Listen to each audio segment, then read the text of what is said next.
हमारे चैनल को सब्सक्राइब करना न भूलें। यहाँ हजारों कहानियाँ हैं आपके लिए। अपने सवाल पूछने के बाद जवाब की उम्मीद में करण उसकी ओर देख रहा था, लेकिन शिविका करण की तरह नहीं देख रही थी। इधर उधर देखते हुए उसने नजरें चुराते हुए कहा, वो मुझे मुझे नहीं लगता कि मुझे किसी की भी ज़रूरत है अपनी लाइफ के इस स्टेज पर। और जो कोई भी मेरी लाइफ में है, मुझे नहीं लगता कि तुम वो सब कुछ के साथ मुझे एक्सेप्ट कर पाओगे। ऐसा क्या है तुम्हारी लाइफ में? करण ने फिर से सवाल किया। ओ मिस्टर, मैंने क्या आपको कोई सवाल करने की परमिशन दी? आप तो ज़्यादा ही आगे बढ़ रहे हैं। और अपनी लाइफ की प्रॉब्लम्स मैं आपको क्यों बताऊं? अभी तो सिर्फ सगाई हुई है हमारी, और आप अभी से ही हस्बैंड की तरह बर्ताव कर रहे हैं। शिविका ने पल में अपना एटीट्यूड बदलते हुए कहा।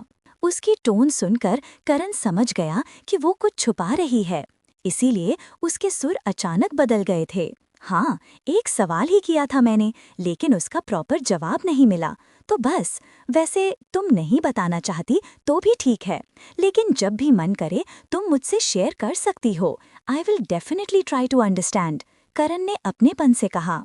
करण की बात सुनकर शिविका ने ना यकीनी और हैरानी से करण की ओर देखा और कुछ सोचने लगी। शिविका से आज तक किसी ने भी इस तरह प्यार और अपनेपन से बात नहीं की थी, इसलिए सुनकर उसे अपने ठंडे दिल में गर्माहट महसूस हुई। लेकिन फिर उसने तुरंत ही ये ख्याल अपने मन से झटक दिए।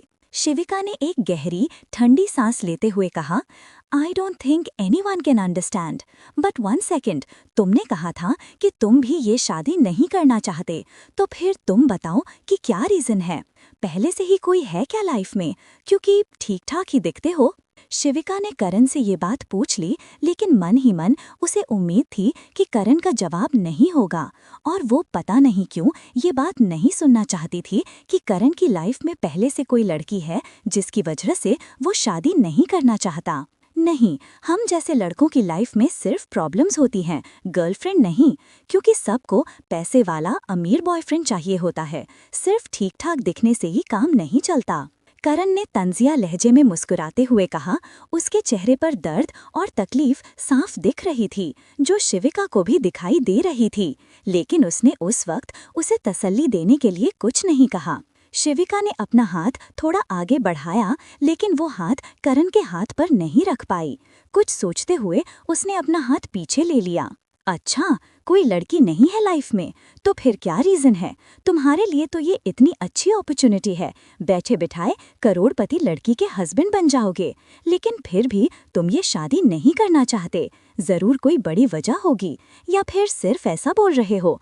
असल में तुम ये शादी करना चाहते हो? शिविका ने उसकी ओर देखते हुए अपनी एक आईब्रो उठाकर पूछा।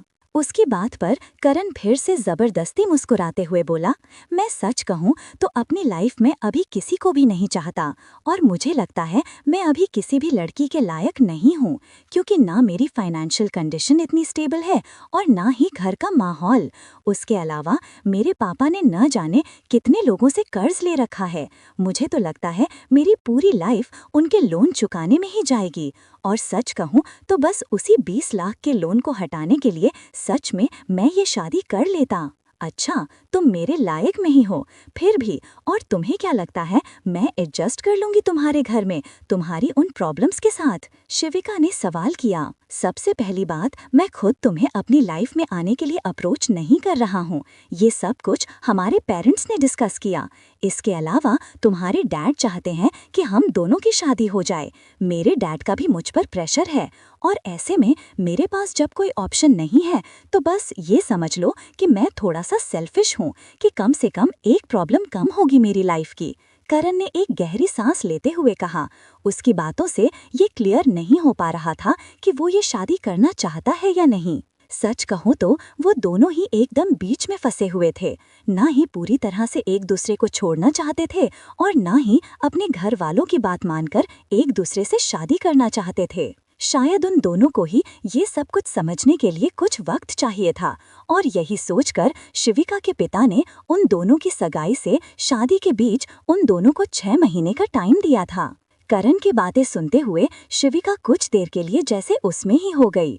उसे ऐसा लगा कि शायद करण की लाइफ में बहुत ज्यादा प्रॉब्लम्स हैं और वो पता नहीं क्यों उन प्रॉब्लम्स को दूर करने में करण का साथ देना चाहती है, लेकिन उसे नहीं पता था कि वो ऐसा क्यों सोच रही है। शिविका इन सब बातों को लेकर बहुत कंफ्यूज थी। तभी उसने अचानक टेबल पर हाथ मारते हुए कहा, ओके नाउ इनफ, अब बहुत हो गया, अब मुझे इस बारे में और बात नहीं करनी। आई गेस हमारे बीच सब क्लियर है।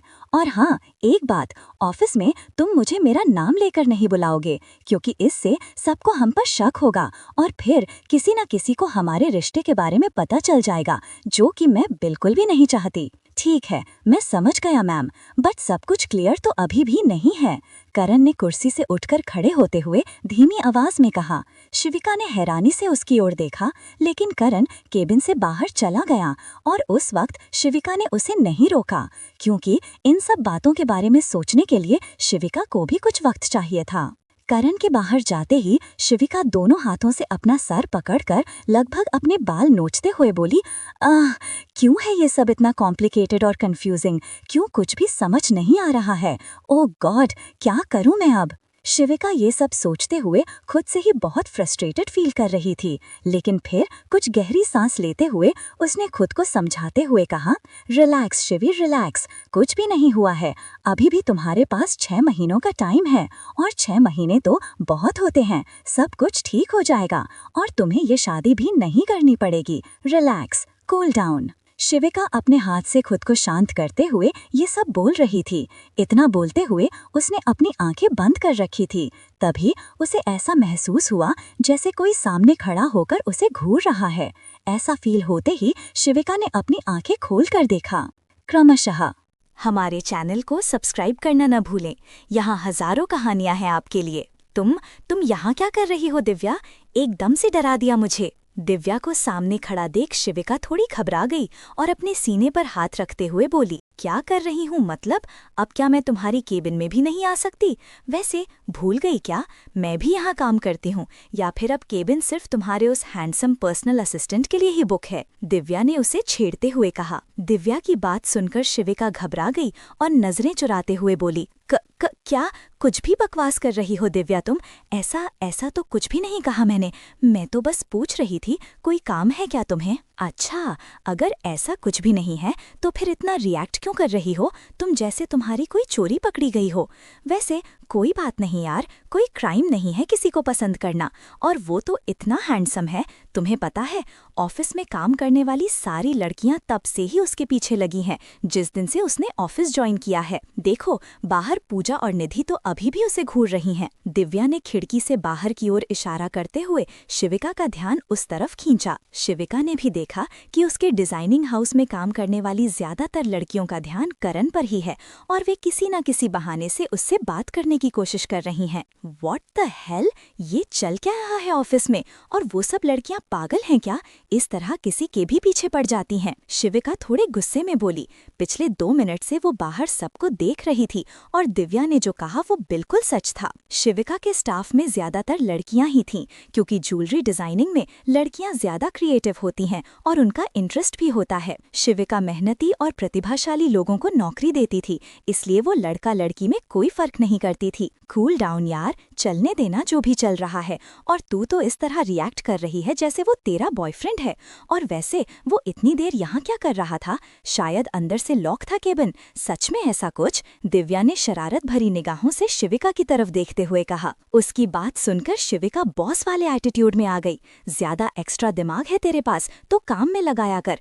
इन सब चीजों में ज्यादा दिमाग चलता है तेरा। और वैसे भी वो मेरा पर्सनल असिस्टेंट है, मैं उसे काम की बातें समझा रही थी और कुछ भी नहीं है ऐसा। अरे सॉरी यार, मैं बस मजाक कर रही थी, लेकिन तुम्हारा चेहरा तो सफेद पड़ गया और तुम इस तरह सफाई क्यों दे रही हो मुझे? रिलैक्स, वो हैंडसम है तो लड़कियां तो उसके पीछे लगेंगी ही। बॉस ना सही, लेकिन कोई ना कोई वर्कर तो ट्राई कर ही सकती है। दिव्या ने उसकी इस बात को भी सीरियस ले लिया और गुस्से में बोली, क्या मतलब ट्राई कर सकती है? तुम लोग यहाँ काम करने आती हो या फिर लड़कों पर ट्राई करने? जाकर अपना काम करो दिव्या, और पूजा निधि को भी वार्निंग दे देना मेरी तरफ से। ओके, हे बॉस, बट मैं ये फाइनल डिजाइन दिखाने के लिए आई थी जो हमें नेक्स्ट वीक रिलीज करने हैं। दिव्या ने अपने हाथ में पकड़ी हुई पेन ड्राइव दिखाते हुए कहा, ठीक है लाओ, ये मुझे दो, मैं चेक कर लूंगी और तुम जाओ। शिविका ने उसके हाथ से पेन ड्राइव ले ली और उसे वहां से जाने को कहा, लेकिन उसके जाने के बाद भी शिविका का ध्यान बाहर ही लगा हुआ था। वो देख रही थी कि करण कैसे सबसे बहुत अच्छी तरह और मुस्कुराकर बात कर रहा है। करण का स्वभाव ही ऐसा था, वो बहुत जल्दी दोस्त बना लेता था। इसके अलावा उसकी पर्सनालिटी भी आकर्षक थी, जिससे लोग उसकी ओर आकर्षित होते थे। लेकिन वो अभी नया था, इसलिए वो सबके साथ अच्छे रिश्ते बनाना चाहता था। शिविका ने बार बार अपना ध्यान हटाने की कोशिश करते हुए अपने आप से कहा, रिलैक्स शिविका, वो सच में तुम्हारा मंगेतर नहीं है। हाँ, भले ही तुम्हारी सगाई हुई है, लेकिन तुम उसे कितना जानती हो जो उसे लेकर इस तरह सोच रही हो। और वैसे भी वो बस उन लोगों से बातें ही तो कर रहा है। इतना बोलते हुए शिविका ने अपनी केबिन की खिड़की बंद कर दी और अपना ध्यान काम में लगा लिया। उसने पेन ड्राइव अपने लैपटॉप में लगाई और फाइनल डिजाइन्स चेक करने लगी। शाम का वक्त, छुट्टी के वक्त लगभग आधे लोग ऑफिस से निकल चुके थे और बाकी के भी अपना काम खत्म करके सामान समेट रहे थे। तभी शिविका अपने केबिन से बाहर आई और उसने देखा कि निधि अभी भी वहां रुकी हुई है, जबकि उसका काम खत्म हो गया था। वो मुस्कुराकर करण की तरफ देख रही थी और कुछ सोचते हुए उसकी तरफ बढ़ी। तभी शिविका ने एकदम से करण को आवाज लगाते हुए कहा, करण, 1 मिनट इधर आना। शिविका की आवाज सुनते ही करण अपना काम छोड़कर उसकी तरफ आया। शिविका ने उसे केबिन में आने को कहा और फिर केबिन में चली गई। इस बीच करण निधि के पास से निकल गया और उस पर ध्यान नहीं दिया।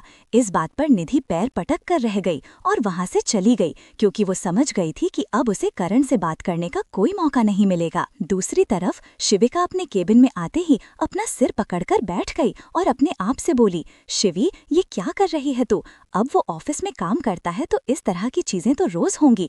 क्या रोज तुम इसी तरह बहाने से उसे दूसरे से बात करने से रोकोगी?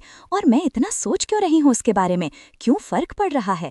मैं तो उसके साथ कोई रिश्ता भी नहीं रखना चाहती। शिविका अपने आप में बड़बड़ाते हुए धीमी आवाज में ये सब बोल रही थी।